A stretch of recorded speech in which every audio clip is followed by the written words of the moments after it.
حضرت علی شیر خدا، فجر کا وقت تھا، ہاتھ میں چھڑی پکڑی تھی، 63 سال عمر مبارک تھی، کوفے کی جامع مسجد میں نماز پڑھانے آ رہے تھے۔ ہر دروازے پہ دستک دیتے، اٹھو الصلاۃ خیر من النوم۔ رستے میں حضرت علی لوگوں کو جگاتے جگاتے آئے۔ جب مسجد کوفہ میں پہنچے تو ایک بدبخت خنجر چھپائے کھڑا تھا، اس نے حضرت علی رضی اللہ تعالیٰ عنہ کو خنجر مارا۔ وہ دوستانہ جو 10 سال کی عمر میں شروع ہوا تھا، جب شیر خدا کو خنجر لگا تو پتہ لفظ کیا تھے؟ فزت برب الکعبہ، لوگوں رب کعبہ کی قسم میں کامیاب ہو گیا، میری زندگی دین کے کام آ گئی، میں کامیاب ہو گیا۔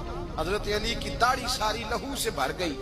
حضرت شیر خدا فرمایا کرتے تھے، ایک دفعہ میں بڑا بیمار ہوا، میرے سے اٹھ کے کھڑا نہیں ہوا جاتا تھا، حضور تیمارداری کرنے آئے تو میں نے کہا یا رسول اللہ پتہ نہیں بچوں گا کہ نہیں۔ حضور نے فرمایا علی نہیں، تو اس وقت دنیا سے جائے گا جب تیری داڑھی لہو سے رنگین ہو جائے گی۔ شیر خدا کہتے ہیں جب زخم لگا تو میں نے نیچے جھکا کر دیکھا تو داڑھی لہو سے بھری ہوئی ہے، میں نے کہا بس وہی کامیاب ہو گیا۔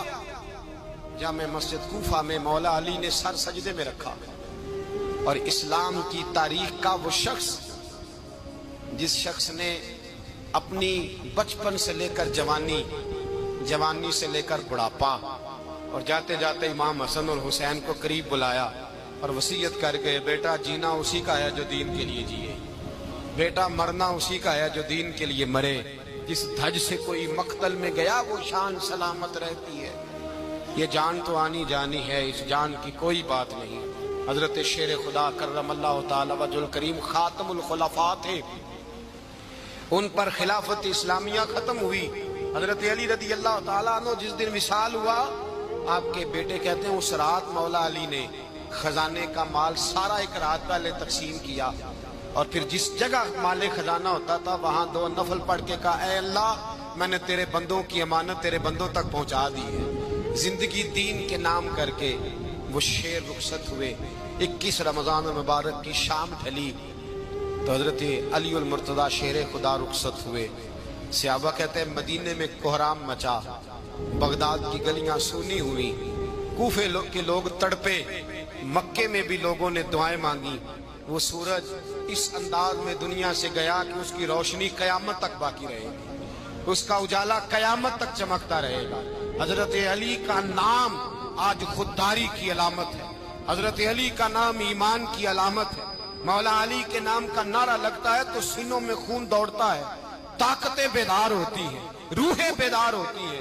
حضرت علی کثرت سے نماز پڑھتے، کثرت سے روزے رکھتے، کثرت سے عبادت کرتے۔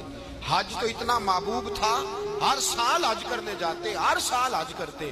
حضرت مولا علی شیر خدا رضی اللہ تعالیٰ عنہ کا عالم یہ تھا کہ باوجود غربت کے، باوجود غریبی کے، گھر میں کوئی شے، اور یہ جان بوجھ کے غربت اختیار کی تھی ورنہ تو مالک تھے کون ہے، باوجود فقر اختیاری کے حضرت علی رضی اللہ تعالیٰ عنہ کے دروازے سے خالی کوئی نہیں جاتا تھا۔ ایک سائل مسجد میں مانگنے آ گیا، مسجد میں مانگنے آ گیا تو حضرت علی نماز پڑھ رہے تھے۔ ایک طرف حال یہ ہے کہ حضرت علی کو تیر لگ گیا، ایک جنگ میں 2-3 تیر لگ گئے تو حکیم کہنے لگے حضرت آپ کو درخت کے ساتھ باندھیں گے پھر تیر نکالیں گے ورنہ تو آپ بڑا تڑپیں گے۔ حضرت علی فرمانے لگے ضرورت ہی کوئی نہیں، جب میں نماز کی نیت باندھوں تو نکال لینا، مجھے پتہ بھی نہیں چلے گا۔ ایک طرف حال یہ ہے، ایک طرف، اور دوسری جانب کیا حال ہے؟ ایک مانگنے والا فقیر مدینے آیا تو صحابہ اپنی اپنی نمازیں پڑھ رہے تھے، حضرت علی بھی نماز میں تھے۔ نماز میں ہی رب کے بندوں کا خیال آ گیا۔ حضور کی حدیث میں نے سنائی تھی نا، نبی پاک فرماتے ہیں میں اللہ کی نماز پڑھ رہا ہوتا ہوں پر بوڑھے کا خیال آتا ہے تو نماز چھوٹی کر دیتا ہوں، بیمار کا خیال آتا ہے تو چھوٹی۔